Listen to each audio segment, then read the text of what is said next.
Hi guys, so welcome to the first of my Minis Great Games series. In this series, I'll be broadcasting great games I played, whether they be on stream or off stream. Some of them you'll just hear battle comms, but in this case, because I played it off stream, I'll be talking about why I played it the way I did as we watch through the game. Hope you enjoy.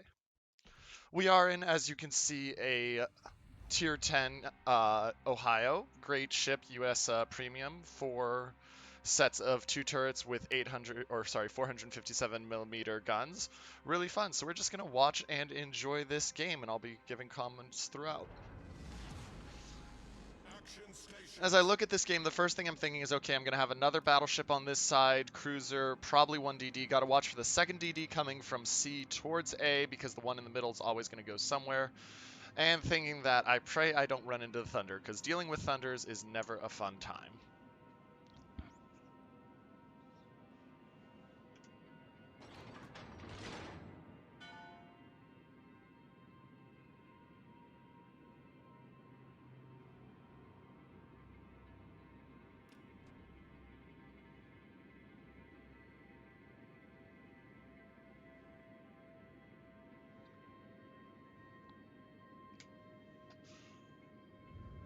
Additionally, if you haven't seen my Ohio build, make sure to check out my Ohio, Georgia, Massachusetts recommended commander skills build. That'll show you how I build out my commanders. I run a hybrid mix of, I do run Deadeye, but I also run the long range secondaries so that I have the ability to brawl if I get in close. And I quite enjoy it. I think it's a very nice setup, but you'll see how it does in this game here.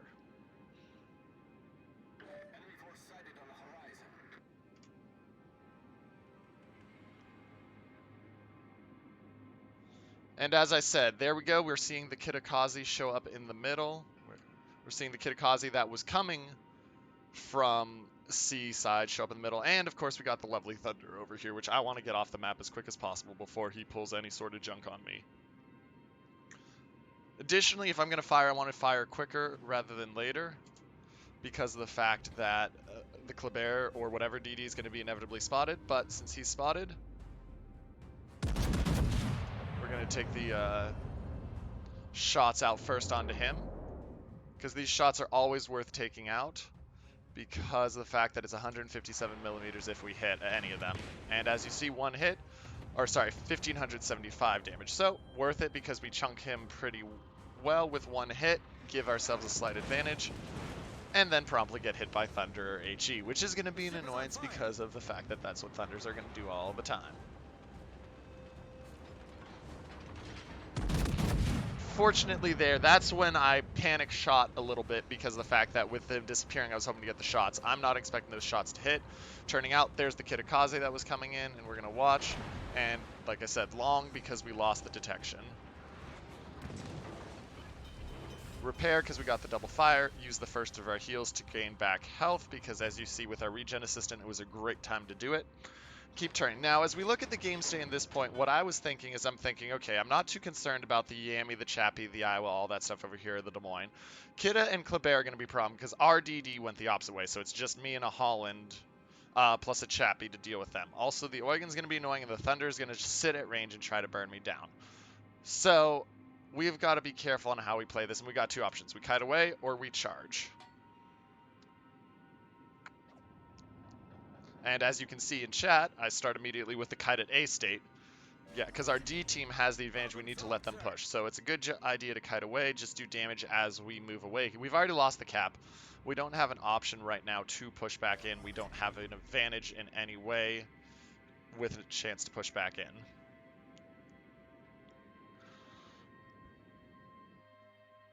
Looking to see if I can see that curve first coming out.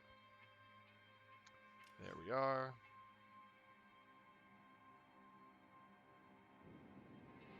Not liking the angle he's giving me, which is why I'm holding off. Waiting to see if he's going to turn, especially with those shots coming in. And as he's not, we're going to put the shots out.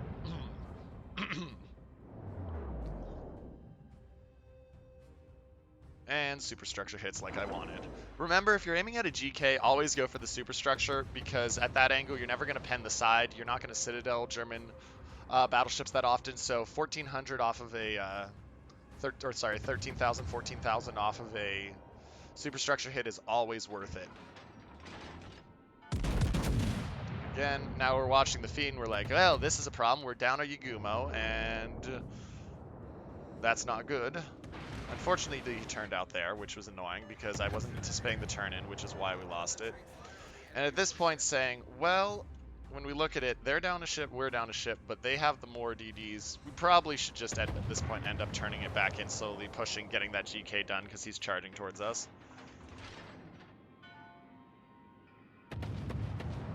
Gotta wait till I'm past the island before I can shoot.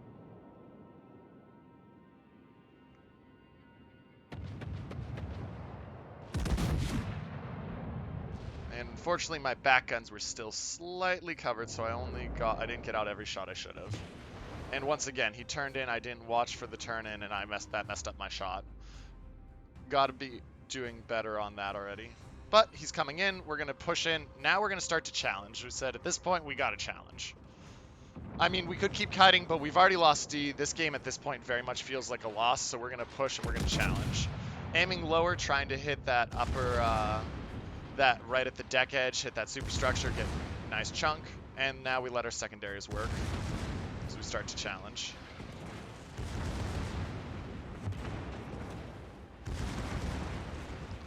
Tanking galore. There's the fire we needed on him. Turn briefly just to get our guns going again. And taking a torp, unfortunately. Switching immediately to the Kidda. But because of the shots, we did get the Kidda first off, so now we can focus that Kidda. Kidda's the big threat. We had to DCP the Flood because you never want to let a Flood go un-DCP'd. It makes you just so liable to get killed. And we're just going to let our secondaries work him as much as they can.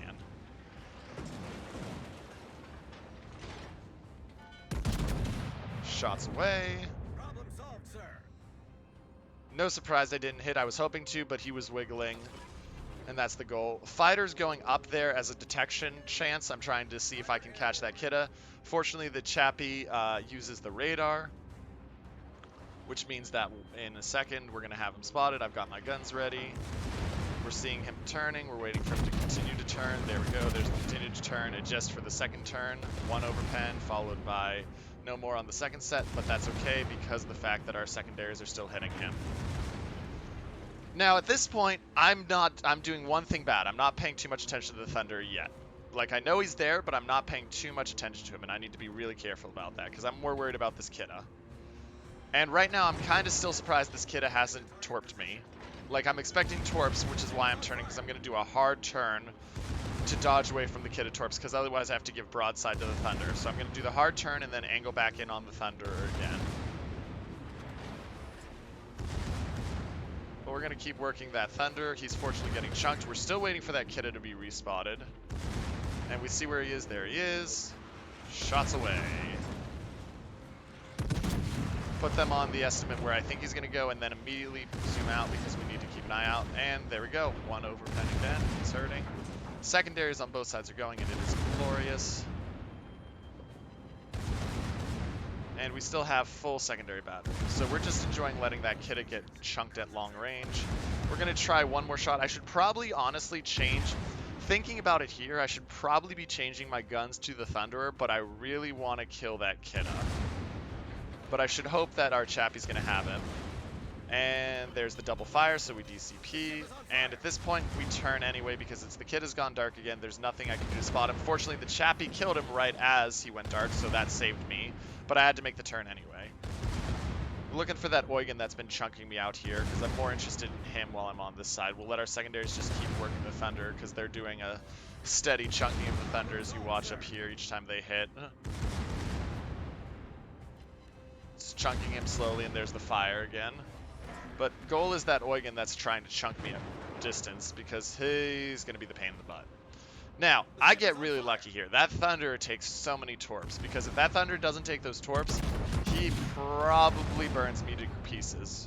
But he takes the torps, and I finish him off. Enemy battleship destroyed.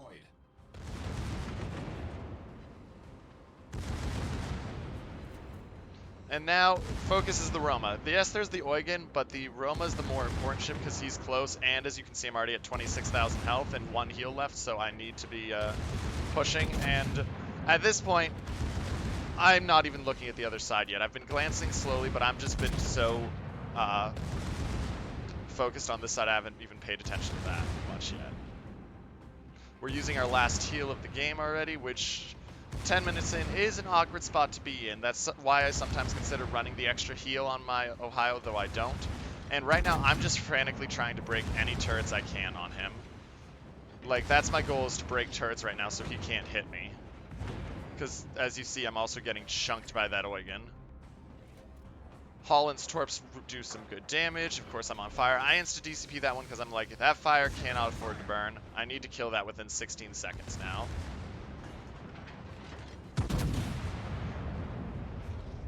Once again, good chunks. Wait for our back guns to get around. Set the fire on the Roma. All stations, requesting fire on the designated target. Problem solved, And sir. now we just let everything work him down, and he's gonna die. And we get the fire kill, which is very satisfying. Battleship destroyed. Now, at this point, I am watching that. I am keeping an eye on this Yamato now, because this Yamato, he's behind the island, but if he backs up, he's going to have a beautiful broadside to kill me. Other side, on the other hand, we're in a very good spot. I mean, it's down to, they have Yamato, Uster-Yetland, Chappie, Des Moines. So I'm thinking, okay, Yamato goes down to Baji plus Aegir. Uster's going to be a problem. Chappie should get Thundered. We got to finish the Eugen, which is what I go for. Especially because I'm at 16,000 health with no heals.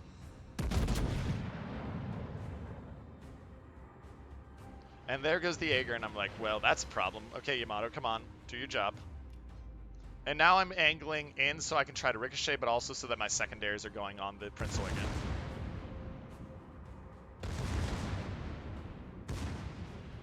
And then I'm like, shoot, Baji's dead now. Okay, and the Yamato's still alive. This is a big problem. And so now I have no idea on where that Yamato is, and I can't, I'm in an awkward spot. He's backing up, and I'm like, well, this is a problem. Because now if he turns his guns, and I'm like, thank goodness he started going forward again. Because if he had kept backing up, he would have had a broadside on me, and probably killed me, to be completely honest. That's a little bit of a misplay. If he is watching his map and sees where I am, he should keep backing up just to kill me. The ship is on fire. We watch the Holland Torps coming in. Holland Torps are great, because this really helps. And dead Eugen, which is useful. And now we DCP, and we're like, we're going to go dark, because we look at that Des Moines, and it's 17.3 kilometers, but I'm dark, and I only have 9,000 health left. I can't afford to be spotted.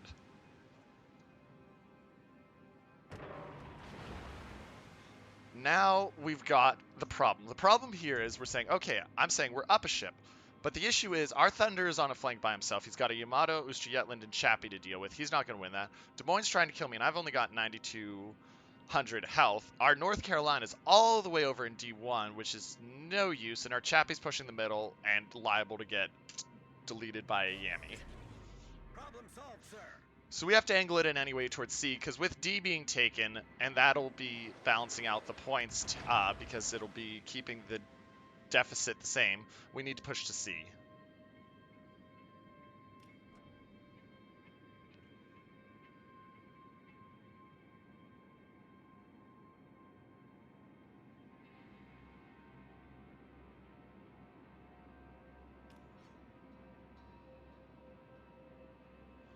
So the reason I'm going this way, instead of, you're probably thinking, Minnie, why aren't you going to this side?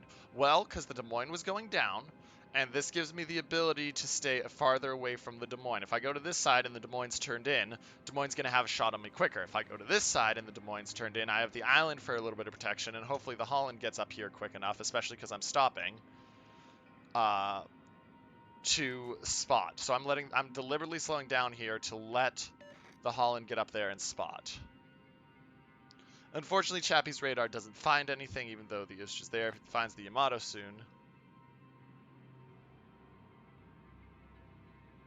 And then the Thunder gets dev struck, and I'm like, shoot, I think that's loss.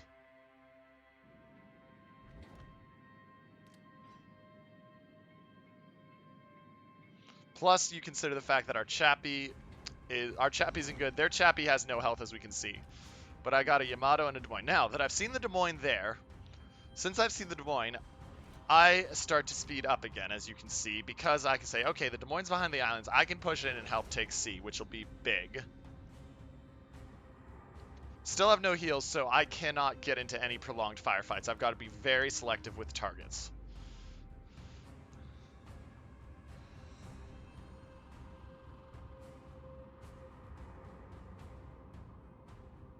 And it was at this point, if you're noticing the chat logs, I blacklist and report our Holland again for constantly requesting comps for himself. So if you've been enjoying the chat log memery, that's what happened there, just as a funny. Now I'm detected, so I'm like, shoot, what's detecting me? I know it has to be the Des Moines. Or the Oster, as I say, and it is the Des Moines. Now, fortunately, Des Moines didn't shoot at me, and I'm like, I'm not shooting and risking being spotted. And we're just going to push into the cap here, help take it, and watch.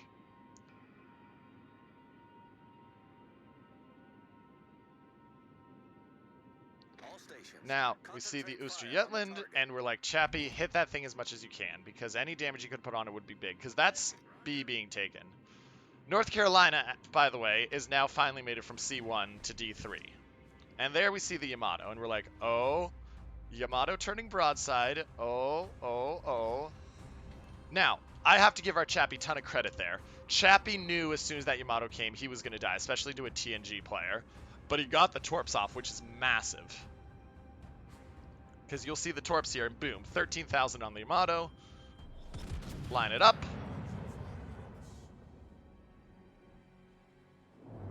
And actually, I aimed a little far forward, honestly, but I got the Citadel. Enemy battleship destroyed.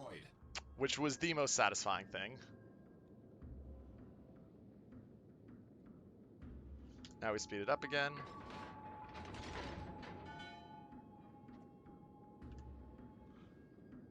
At this point, what I'm thinking is, okay, I want that Chappie. Unfortunately, I don't have the shots on that Chappie because I was pushing forward. Because I'm going to be fully admitting, I want the Kraken. I'm also thinking, shoot, Des Moines at 35,000. He's going to win a one-on-one fight with me, especially if he turns out. Turn and get to that island as safe as possible. Also angle in case he tries to HE me. Now, Holland actually, I will say, saved my butt here because of the fact that he started firing. Des Moines immediately turned around because if the Des Moines comes out this way, I'm going to die right there in a fight with him almost immediately because of the fact that he's just going to melt me. Holland's shots did force that Des Moines to turn around again, which is big. Meanwhile, as you can see, the Oster's up there in B. Our North Carolina is pushing him. But we've got a 60-point lead, and it's growing for the moment because there's only one cap they're taking. I'm also slamming the brakes here and turning out because it's like, okay, Des Moines is... I still don't know which way the Des Moines is going to decide to go at this point. And I'm like, shoot, this is a problem. Plus the fact that I know the Chappie's coming and we need to kill the Chappie.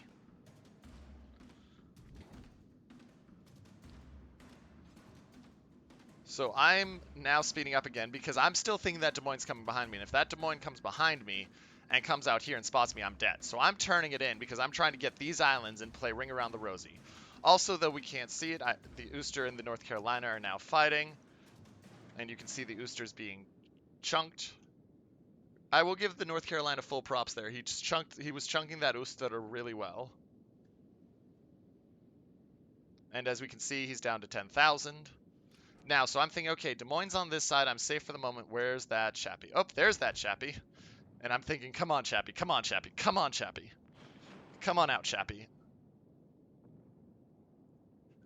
And then I'm like, oh. You know, I'm happy he's going to die and we're going to win. But it's like, oh, if he stays alive for a second longer. I was about to shoot and try to snipe that kill for the Kraken. Unashamed to admit it. But we'll turn it in. And I'm like, Radar, okay, Radar, keep it tight to the island so that if he comes through this little gap here, we're still safe. And if he tries to come behind me, I've got longer time. Meanwhile, North Carolina's almost dead to the Oster, and I'm like, okay, there's the Des Moines. Okay, slam the brakes because I'm going to have the same angle I did on the Yamato here.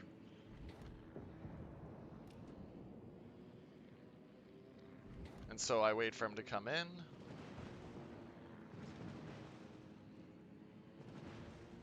And I enjoy the fact that he takes the torp and he's at 18,000 and I'm like, wait for it. There we go. He's showing me, take the shot. And there's the Citadel, the Kraken, and the Confederate. And I'm quite happy. And even though our North Carolina is still fighting an Oster and the Oster has been chunking the North Carolina, it's that point that it's game. It's at that point that it's game. Because there's nothing left that they can do.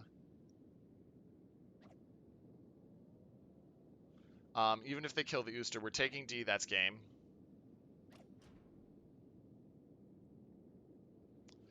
And we keep going. And we say, okay, there's a minute left. Ooster's running, which kind of surprises me, but there we go. We win game. And I hope, ladies and gentlemen, that you enjoyed this game. This is the first of our mini Make Great Game series. And make sure that you stop by Twitch and drop a follow. And make sure to like and subscribe to the channel. Thanks for watching. This is Mini. Sign.